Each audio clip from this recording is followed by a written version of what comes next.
होत नाहीये? साधी गोष्ट आहे की याच्यामध्ये महाराष्ट्र सरकारचं धोरण आहे, भारत सरकारचं धोरण आहे आणि हे इतर राज्यात काय धोरण आहे.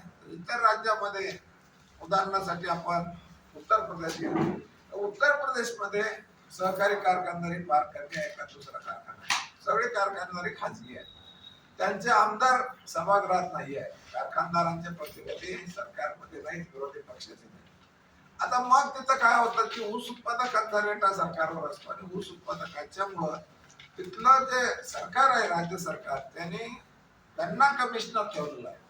तिथं ऊस आयुक्त किंवा ऊसचा कमिशनर किंवा शुगर कमिशनर असा नाही आहे. तिथं आहे तो ऊसाचा आहे.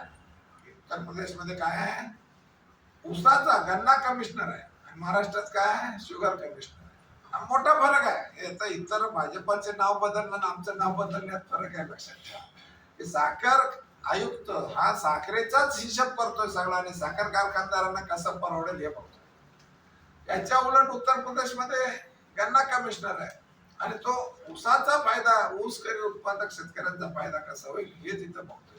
आणि त्याच्यामुळं FRP पेक्षा उत्तर भारतामध्ये, उत्तर प्रदेशमध्ये 1000 रुपये दर जास्त आहे. आज आमचा जो 3500 रुपयाने दिलेला आहे महाराष्ट्र सरकारने, आमचा जो FRP आज आम्हाला दिला भारत सरकारने, महाराष्ट्र सरकारने, तिथं FRP नाही आहे उत्तर भारतात. उत्तर प्रदेशमध्ये SAP आहे, स्टेट ऍडवाइजर प्राइस आहे. ही स्टेट ऍडवाइजर प्राइस जी आहे ती FRP पेक्षा जास्त आहे आणि याचं कारण तिथं गन्ना कमिशनर आहे. गन्ना कमिशनर या हिशेबाने ऊसाचा उत्पादन खर्च काढून आम्ही 12 डिसेंबर हे शरद जोशींचा मृत्यूचा दिवस आहे, म्हणजे आमची पुण्यतिथी आहे आणि बाबू गेनूचा पण स्मृती दिवस आहे, ज्याने आयात मालाच्या विरोधी स्वतःला झोकून दिलं.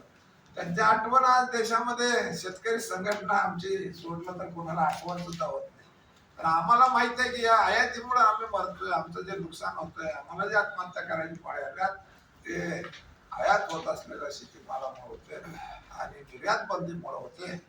बाबू गेनो आमच्या दृष्टीने स्मरणीय माणूस आहे, त्याला आम्ही विसरू शकत नाही.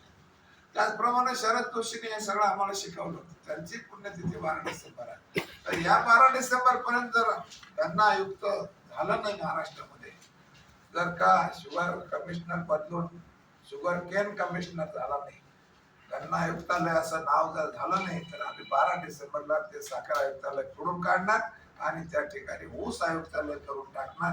ही आमची प्रचाराची थीम आहे. यासाठी आम्ही सगळेजण फिरतोय.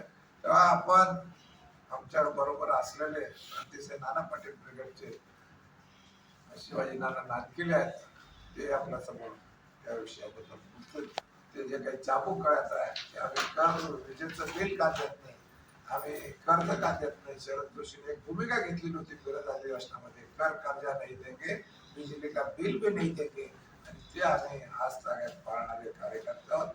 त्यामुळे